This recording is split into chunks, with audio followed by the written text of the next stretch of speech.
Hello everyone, welcome back to knowledge centre. हम पढ़ रहे थे क्लास 11 बीएसटी का chapter number 2 forms of business organisation. अब तक हमने डिस्कस किया था about sole proprietorship, Hindu undivided family and partnership. In this lecture we are starting with fourth form of business organisation, that is cooperative organisation. तो सबसे पहले हम ये समझ लेते हैं कि व्हाट इज कोऑपरेटिव ऑर्गेनाइजेशन। देखो, the name itself is suggesting cooperative. Operative यानी कि ऑपरेट करना, काम करना, एंड को यानी सभी का साथ में मिलकर काम करना।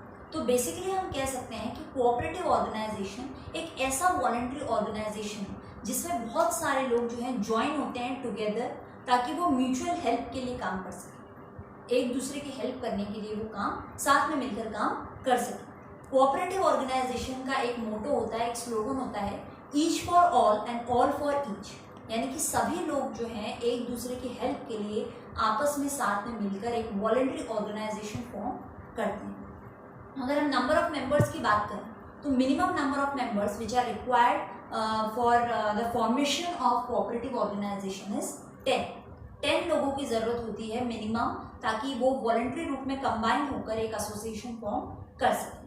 एंड उसके बाद जो लीगल फॉर्मेलिटी होती है उसे हम कह सकते हैं रजिस्ट्रेशन, जो कि कंपलसरी होता है for any cooperative organisation under the cooperative societies act. And cooperative societies या कोऑपरेटिव ऑर्गेनाइजेशन को जो है गवर्नमेंट से कई तरह के बेनिफिट्स मिलते हैं, कई तरह की रिबेट्स, कई तरह के कंसेशंस मिलते हैं। रॉ मटेरियल या जो भी प्रोडक्ट्स ये परचेज करना चाहते हैं वो इन्हें सब्सिडाइज रेट्स पे मिलते हैं। साथ ही साथ कोऑपरेटिव ऑर्गेनाइजेशंस को जो है लोन्स भी प्रोवाइड किए जाते हैं by the banks at subsidise rates of interest. आइए सबसे पहले पढ़ते हैं about the features of cooperative organisation.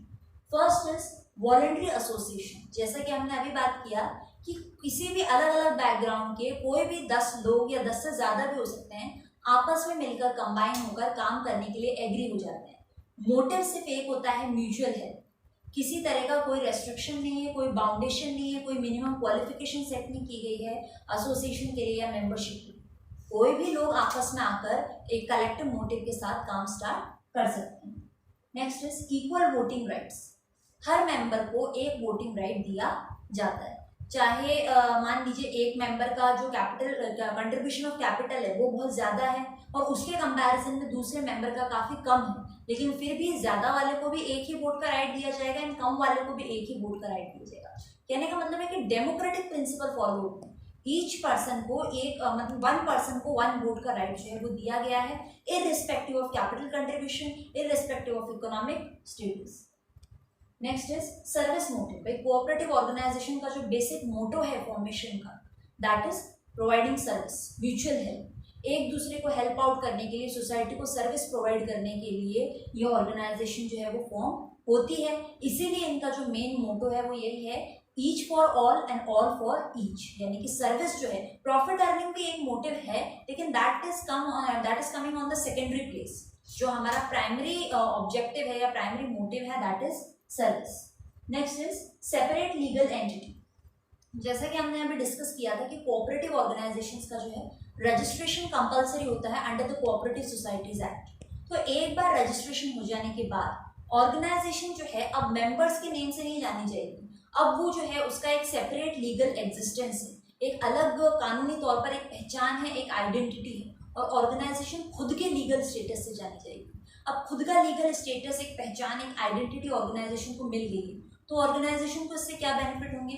वह ऑर्गेनाइजेशन अपने नाम से कॉन्ट्रैक्ट्स में एंटर हो सकती है, कॉन्ट्रैक्ट साइन कर सकती है, एग्रीमेंट साइन कर सकती है, ऑर्गेनाइजेशन के नाम से आप परचेजिंग कर सकते हो, सेलिंग कर सकते हो। ओके, तो ये सारे बेनिफिट्स जो हैं वो ऑर्गेनाइजेशन को मिलते हैं after having a legal entity और आइडेंटिटी। नेक्स्ट फीचर है हमारा डिस्ट्रीब्यूशन ऑफ सरप्लस, यानी जो भी सरप्लस होगा, जो भी प्रॉफिट होगा, उसका डिस्ट्रीब्यूशन जो है इस हिसाब से नहीं किया जाता है कि भाई किस बंदे का कैपिटल कंट्रीब्यूशन कितना है, ये बेस नहीं होता है डिस्ट्रीब्यूशन ऑफ सरप्लस का। उल्टा कोऑपरेटिव ऑर्गेनाइजेशंस में, कोऑपरेटिव सोसाइटीज में क्या होता है कि कौन सा मेंबर ज्यादा डीलिंग कर रहा है with the customers, transaction, number of transactions कौन ज्यादा कर रहा है, उस वाले कस्टमर को जो है मैक्सिमम बेनिफिट मिलेगा। जैसे हम एग्जांपल ले सकते हैं कंज्यूमर कोऑपरेटिव सोसाइटी, ठीक है। अब वहां पर क्या होगा, जो कंज्यूमर, भाई कंज्यूमर्स ने आपस में मिलकर एक कोऑपरेटिव ऑर्गेनाइजेशन बना लिया, अब जो कंज्यूमर जो है सबसे ज़्यादा माल परचेज करेगा शॉप से, उसी को जो है सबसे ज़्यादा बेनिफिट मिलेगा। एंड जो परसेंटेज ऑफ सरप्लस होगा वो मैक्सिमम उसी का होगा, क्योंकि ज़्यादा से ज़्यादा ट्रांजेक्शंस जो हैं वो उसी कस्टमर ने किए हैं। ये नहीं देखा जाएगा कि भाई जो कंट्रीब्यूशन कैपिटल है वो किसका ज़्यादा है या किसका कम। Now let's talk about the merits. पहला मेरिट है इजी टू फॉर्म। हमने बात किया वॉलंटरी ऑर्गेनाइजेशन है, किसी तरह का कोई बैरियर नहीं है कास्ट, क्रीड, कलर, रेस को लेकर, कोई कैपिटल कंट्रीब्यूशन को लेकर, इकोनॉमिक स्टेटस को लेकर, फाइनेंशियल बैकग्राउंड को लेकर, किसी भी तरह का कोई बैरियर नहीं है। वॉलंटरीली कोई भी पर्सन आकर, मिनिमम 10 पर्सन आकर आसानी से एक ऑर्गेनाइजेशन फॉर्म कर सकते हैं। एंड वो जो लीगल फॉर्मेलिटीज होती है रजिस्ट्रेशन की, that are also very simple. Next is limited liability. जैसे कि हमने सोल प्रोप्राइटरशिप में पढ़ा था कि अनलिमिटेड लायबिलिटी होती है। अगर बिजनेस जो है वो लॉस में जाता है तो पर्सनल एसेट्स भी जो है वो बिकने की कगार पर आ जाते हैं, लेकिन कोऑपरेटिव ऑर्गेनाइजेशंस में ऐसा बिल्कुल भी नहीं है। जितना आपका कंट्रीब्यूशन ऑफ कैपिटल होगा in terms of share capital you have given to the organisation, उतना ही जो है आपकी लायबिलिटी बनेगी। जितना आपके कैपिटल, जो आपका कंट्रीब्यूशन ऑफ कैपिटल है, उससे ज़्यादा के लिए आप लायबल नहीं हो, चाहे ऑर्गेनाइजेशन लॉस में ही क्यों ना जा रहा हो। Next is continuity. मान लीजिए 10 मेंबर्स हैं, 10 में से किसी एक की डेथ हो गई, या 2 इंसॉल्वेंट डिक्लेयर हो गए, या कुछ भी ऐसा अनसर्टेन इवेंट हो गया कि भाई अब वो मेंबर जो है वो अब एज अ मेंबर ऑर्गेनाइजेशन के अंदर काम करने के लिए अब केपेबल नहीं रहा, तो उसके डेथ से या किसी एक मेंबर की इंसॉल्वेंसी से ऑर्गेनाइजेशन का एग्जिस्टेंस सफर नहीं करेगा, ऑर्गेनाइजेशन जो है वैसे ही चलता रहेगा। अगर मान लीजिए कोई मेंबर जो है वो लीव भी करना चाहता है, वे आने में भी कोई बैरियर नहीं है, आप आराम से कभी भी आ सकते हो और ऑर्गेनाइजेशन का मेंबर बन सकते हो एग्जिस्टिंग ऑर्गेनाइजेशन। पर अगर आप ऑर्गेनाइजेशन लीव करना चाहते हो तभी भी किसी तरह की कोई फॉर्मेलिटी नहीं है, बस एक छोटा सा नोटिस आपको ऑर्गेनाइजेशन के अंदर देना पड़ेगा एंड आप इजीली जो है अपने डिजायर के अकॉर्डिंग लीव कर सकते हो। Next is democratic setup. यहाँ पर डेमोक्रेसी की बात क्यों की गई है, क्योंकि हमने स्टार्टिंग में पढ़ा 1 पर्सन को 1 वोट का राइट दिया जाता है, और 1 पर्सन 1 वोट जो है वो डेमोक्रेटिक गवर्नमेंट का सबसे इंपॉर्टेंट राइट होता है। इसीलिए डेमोक्रेटिक फॉर्म ऑफ गवर्नमेंट से कोऑपरेटिव ऑर्गेनाइजेशन को जो है जोड़ा गया है। After that open membership. जैसा कि हमने बात किया कि भाई मेंबर्स के आने में, इनवाइट करने में, ज्वाइन करने में ऑर्गेनाइजेशन को किसी भी तरह का कोई बैरियर नहीं है। सिमिलरली जब आपको लेफ्ट आउट करना है तभी भी कोई बैरियर नहीं है, जस्ट आप एक नोटिस दीजिए और आप आसानी से जो है लीव कर सकते हो। मेंबरशिप के अंदर किसी भी चीज़ का कोई बैरियर नहीं है, कास्ट, कलर, क्रीड, रेस, आपका इकोनॉमिक स्टेटस, कोई भी बंदा जो कि एक एसोसिएशन का पार्ट बनना चाहता है वॉलंटियरली एंड जो म्यूचुअल हेल्प के लिए सर्विस मोटिव के साथ काम करना चाहता है, वो मेंबर बन सकता है। Next is economical function. ये कहने का मतलब है कि कोऑपरेटिव ऑर्गेनाइजेशन में सारा काम जो होता है वो मेंबर्स खुद करते हैं। प्रोड्यूसर से माल लेके आना है तो मेंबर्स खुद लेके आएंगे, तो इससे क्या होता है, बीच के जो मिडिल मैन होते हैं, होलसेलर, रिटेलर, वो प्रॉफिट मार्जिन नहीं खा पाते, तो वो एक तो पैसा बच जाता है। उसके बाद आप कस्टमर के पास सप्लाई कर रहे हो माल का, कोई ट्रांसपोर्टेशन का, कि मतलब कई तरह के खर्चे जो हैं वो बच जाते हैं। ऊपर से टैक्स के अंदर भी कई तरह की रिबेट्स जो है इस ऑर्गेनाइजेशन को मिलती है। तो इसीलिए कहा गया है कि इकोनॉमिकली जो इनकी फंक्शनिंग है वो बहुत ज़्यादा अच्छी है, क्योंकि जितने भी एक्स्ट्रा मिडिल मैन होते हैं या वो जो बीच के एक्स्ट्रा लोग होते हैं जो प्रॉफिट मार्जिन खाते हैं, वो सभी यहाँ पर कम्प्लीटली एलिमिनेटेड होते हैं। Next is state patronage. State patronage means देश भी जो है, गवर्नमेंट भी जो है आपको पूरा सपोर्ट करती है। किस तरह, जैसा हमने डिस्कस किया था भाई, टैक्स के अंदर रिबेट मिलता है, रॉ मटेरियल भी आपको सब्सिडाइज्ड रेट पे गवर्नमेंट प्रोवाइड कराएगा, बैंक लोन आपको इजीली अवेलेबल हो जाएंगे विदाउट टू मैनी फॉर्मेलिटीज। तो ये सब चीज़ें जो हैं वो गवर्नमेंट की साइड से जो बेनिफिट्स हैं वो कोऑपरेटिव ऑर्गेनाइजेशंस को मिलते हैं। Next is social utility. Social utility से यहाँ कहा गया है कि भाई कोऑपरेटिव सोसाइटी जो है सर्विस मोटिव के साथ डेवलप होती है। तो कोऑपरेटिव सोसाइटी जो है वो सोशल जस्टिस या mutual cooperation, self help, moral values, इस तरह की वैल्यूज जो है उनको एनकरेज कर रही है सोसाइटी के अंदर। और साथ ही साथ कोऑपरेटिव ऑर्गेनाइजेशन ये इंश्योर करती है कि बाकी फॉर्म्स ऑफ ऑर्गेनाइजेशन की तरह इकोनॉमिक पावर जो है वो सिर्फ कुछ इंडिविजुअल्स के हाथ में बंद कर रह जाए, कुछ लोग बहुत ज़्यादा अमीर हैं और बाकी लोग जो हैं वो बहुत ज़्यादा गरीब है, ऐसा नहीं। कोऑपरेटिव ऑर्गेनाइजेशन किस चीज में बिलीव करती है? Equal distribution of income. इसीलिए बोला गया है कि सोशल यूटिलिटी से यानी सोसाइटी के काम आने वाली ऑर्गेनाइजेशन होती है, क्योंकि ये सोशल वैल्यूज को प्रमोट करती है। Now let's talk about the demerits. सबसे पहला ड्रॉबैक क्या है कोऑपरेटिव ऑर्गेनाइजेशन का? Limited capital.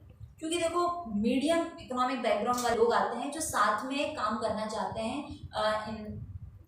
एंड जो वॉलंटरी ऑर्गेनाइजेशन का हिस्सा बनने के लिए एग्री हो जाते हैं। तो कहने का मतलब है कि उनके जो रिसोर्सेज ऑफ कैपिटल होते हैं, जो फंड्स उनके पास होते हैं, वो लिमिटेड होते हैं। अब लिमिटेड कैपिटल के साथ उनकी जो मैनेजरियल स्किल्स हैं वो भी एकदम इतनी ज़्यादा फर्निश्ड नहीं होती। फिर लोकल नॉर्मल बंदे आते हैं, कोई मैनेजमेंट प्रोफेशनल, कोई सीए, कोई सीएस, कोई एमबीए टॉपर वहाँ पर नहीं आता है कोऑपरेटिव ऑर्गेनाइजेशन बनाने के लिए। तो कहने का मतलब है कि लोकल रिसोर्सेज के साथ, लिमिटेड फंड के साथ जो है ये ऑर्गेनाइजेशन स्टैब्लिश की जाती है। तो कई बार जो है लैक ऑफ फंड्स इसमें विटनेस किया जाता है।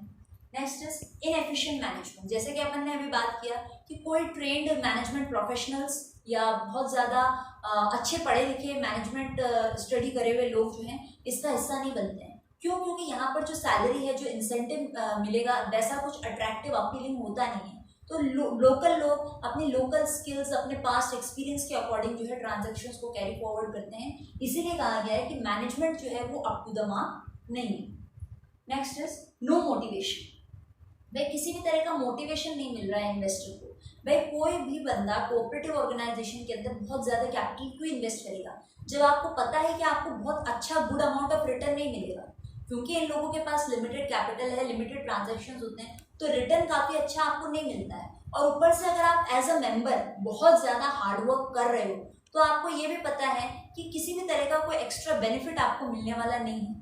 रिवॉर्ड और एफर्ट्स के बीच में किसी भी तरह का कोई डायरेक्ट लिंक यहाँ पर नहीं है। तो नेचुरली जो मेंबर्स हैं वो भी ये सोचते हैं, धीरे धीरे वो भूल जाते हैं कि भाई सर्विस मोटिव तो ठीक है बट अपने को पर्सनल बेनिफिट इतना कुछ ज़्यादा हो नहीं रहा है, इसलिए वो भी अपने एफर्ट्स जो हैं वो लिमिटेड ही लगाते हैं। Next is conflict among the members. Naturally अलग अलग बैकग्राउंड से अलग अलग थिंकिंग के लोग आएंगे, तो कहीं ना कहीं कॉन्फ्लिक्ट की जो पॉसिबिलिटी है वो हमेशा बनी रहती है। अलग अलग माइंडसेट वाले लोग हैं, हो सकता है दो लोग आपस में एक दूसरे के पॉइंट ऑफ व्यू से एग्री ना हो, तो कॉन्फ्लिक्ट का जो इशू है वो बना रहता है इन cooperative organisations. Now excessive government control.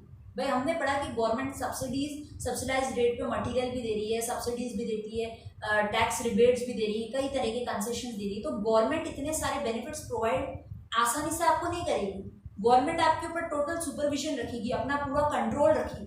किस तरह? भाई कोऑपरेटिव ऑर्गेनाइजेशन का रजिस्ट्रेशन कंपलसरी है। अब रजिस्टर्ड होते हैं आपको गवर्नमेंट के जो अदर नॉर्म्स हैं उनको फॉलो करना पड़ेगा। जैसे बेसिकली कोऑपरेटिव ऑर्गेनाइजेशन के लिए बोला गया है कि भाई जो भी अकाउंट्स हैं वो उनको ऑडिटर से आपको ऑडिट करवाना पड़ेगा, और अकाउंट्स ऑडिट होते ही रजिस्ट्रार के पास आपको अकाउंट्स को जो है सबमिट कराना पड़ेगा। तो कहने का मतलब है कि इन सारी फॉर्मेलिटीज से जो वर्किंग के अंदर फ्लेक्सिबिलिटी होती है, जो एफिशिएंसी होती है, वो सफ़र करती है। इसलिए हम कह सकते हैं कि इतने ड्रॉबैक्स हैं, इसीलिए हम कह सकते हैं कि कोऑपरेटिव ऑर्गेनाइजेशन जो है वो एकदम बेस्ट फॉर्म ऑफ ऑर्गेनाइजेशन नहीं कहा जा सकता।